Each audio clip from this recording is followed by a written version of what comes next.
से चर्चा में आ गया और इस बीच उनकी बहन श्वेता सिंह कीर्ति ने ट्वीट कर कहा है कि सीबीआई इस मामले को गंभीरता से ले, सीबीआई हमें सच बताए, सीबीआई को सबूत की जांच करनी चाहिए, सच सबके सामने आना चाहिए। सुशांत की बहन की तरफ से ये ट्वीट किया गया है। आपको बता दें कि सुशांत सिंह राजपूत से जुड़ी एक खबर एक बार फिर से सामने आई है, जब एक अस्पताल के एक कर्मचारी ने यह दावा किया कि जब सुशांत का शव लाया गया था वहां पर, तो उनके शरीर पर चोट के कुछ निशान थे, उनके पैर में फ्रैक्चर था और जिसके पैर में फ्रैक्चर हो वो सुसाइड नहीं कर सकता, ये दावा किया गया है। और उसके बाद सुशांत की बहन की तरफ से ट्वीट सामने आया है जिसमें उन्होंने सीबीआई को इस मामले को गंभीरता से लेने के लिए कहा है।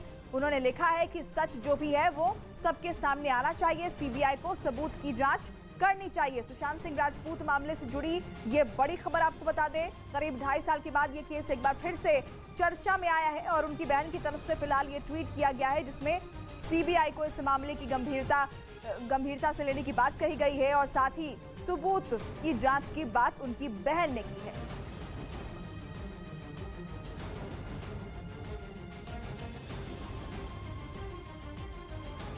झारखंड के बोकारो से हैरान कर देने वाला एक वीडियो सामने आया। वहां पर 2 मोटरसाइकिलों की जोरदार भिड़ंत हो गई। ये पूरी घटना वहां पर लगे सीसीटीवी में रिकॉर्ड हो गई,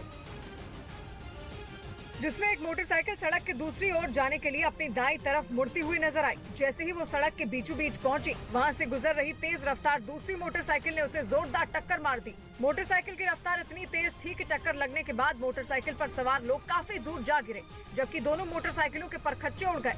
इस घटना के बाद वहां अफरा तफरी मच गई। देखते ही देखते लोगों की भीड़ इकट्ठा हो गई। इस हादसे में 3 लोग बुरी तरह घायल हो गए, जिन्हें वहां मौजूद लोगों ने अस्पताल में भर्ती कराया, जहां उनका इलाज चल रहा है। उधर पाकिस्तान के स्पिनर दानिश कनेरिया ने शाहिद अफरीदी का मजाक उड़ाया और हाल ही में शाहिद अफरीदी को पाकिस्तान क्रिकेट टीम का अंतरिम चीफ सेलेक्टर बनाया गया, जिस पर दानिश कनेरिया ने उन्हें ट्रोल करते हुए उनकी कई साल पुरानी एक फोटो सोशल मीडिया पर शेयर की, जिसमें मैच के दौरान शाहिद अफरीदी एक बॉल को दांत से काटते नजर आए थे। बाद में बॉल टैपरिंग के आरोप में अफरीदी को 2 मैचों के लिए बैन कर दिया गया था। इधर राजस्थान में गहलोत और पायलट की खींचतान ने एक बार फिर बीजेपी को हमले का मौका दे दिया है। राजस्थान के सीएम अशोक गहलोत ने मुख्यमंत्री से जुड़े विवाद पर एक ऐसा बयान दिया जिसे सीधा सीधा हाईकमान को चुनौती माना जा रहा है, क्योंकि उन्होंने खुद को सभी जातियों का नेता बताया और साफ कहा कि किसी एक जाति के समर्थन से सीएम का पद नहीं मिलता। अगर छत्तीस जी को मुझे प्यार नहीं करती,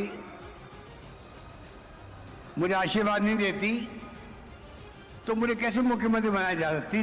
3 बार। राजस्थान में अशोक गहलोत और सचिन पायलट के बीच चल रही खींचतान नई नहीं है। जब राहुल गांधी की भारत जोड़ो यात्रा राजस्थान पहुंची, उस वक्त भी राहुल से ज्यादा ये विवाद चर्चा में रहा। यहाँ तक कि खुद राहुल गांधी ने दोनों नेताओं को बिठाकर दूरियां मिटाने की कोशिश की थी। इसी विवाद के कारण बीजेपी ने भारत जोड़ो यात्रा को कांग्रेस जोड़ो यात्रा तक कह दिया था, लेकिन अशोक गहलोत ने एक बार फिर बीजेपी को बैठे बिठाए मुद्दा थमा दिया। राजस्थान में 2023 में ही विधानसभा चुनाव है। इतना तय है कि अगर गहलोत और पायलट की खींचतान नहीं थमी तो बीजेपी से बड़ी चुनौती अपने ही घर के झगड़ों से निपटना होगी।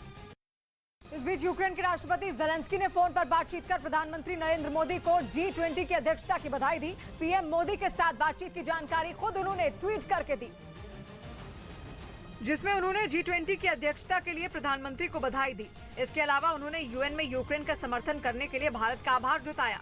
ज़ेलेंस्की ने जंग में मानवीय आधार पर मदद करने के लिए भी पीएम मोदी को शुक्रिया कहा।